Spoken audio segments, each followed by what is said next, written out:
arranging her body more comfortably on the sofa. "What do you think would become of my business were I to allow my client's privacy to be violated?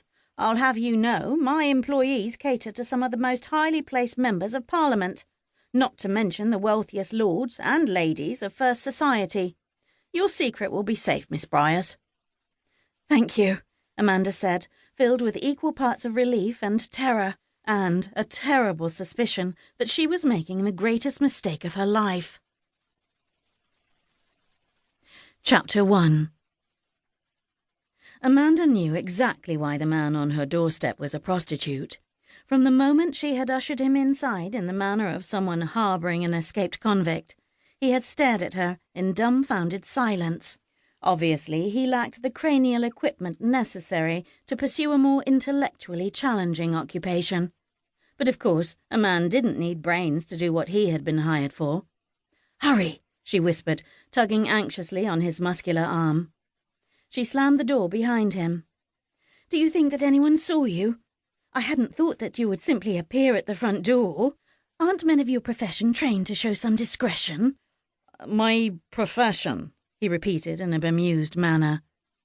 Now that he was safely concealed from public view, Amanda allowed herself to stare at him thoroughly. Despite his apparent dullness of wit, he was remarkably good-looking. Beautiful, really, if one could apply such a word to an obviously masculine creature. He was big-framed and lean, with shoulders that seemed to span the width of the front door.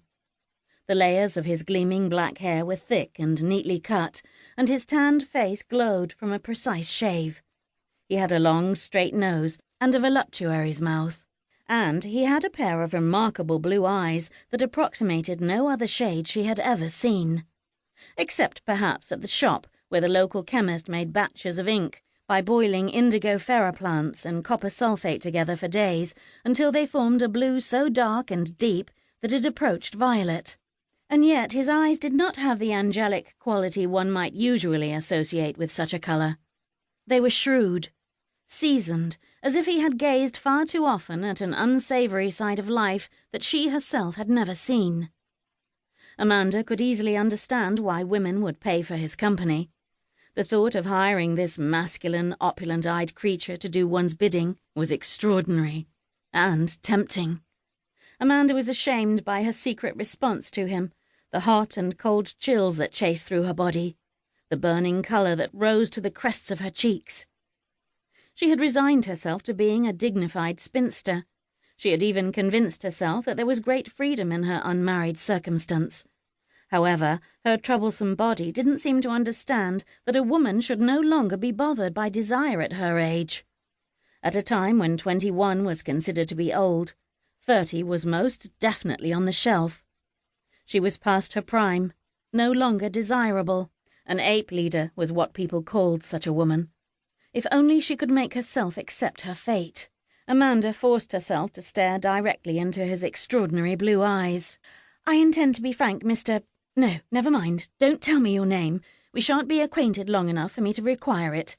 You see, I've had a chance to reflect on a rather hastily made decision, and the fact is, well, I've changed my mind. Please do not receive this as a personal affront. It has nothing to do with you or your appearance, and I will certainly make that clear to your employer, Mrs. Bradshaw. You are a fine-looking man, in fact, and very punctual, and I have no doubt that you are very good at what you do. The simple truth is, I have made a mistake.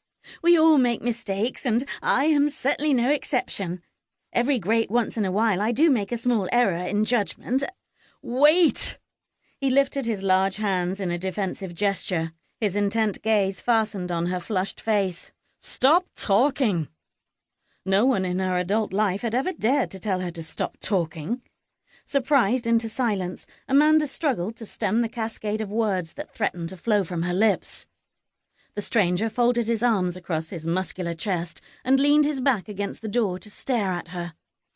The glow from the lamp in the tiny entrance hall of her fashionable London house cast a fringe of shadows from his long lashes onto the stark, elegant planes of his cheekbones. Amanda couldn't help thinking that Mrs. Bradshaw had excellent taste. The man she had sent was surprisingly well-groomed and prosperous-looking, dressed in fashionable but solidly traditional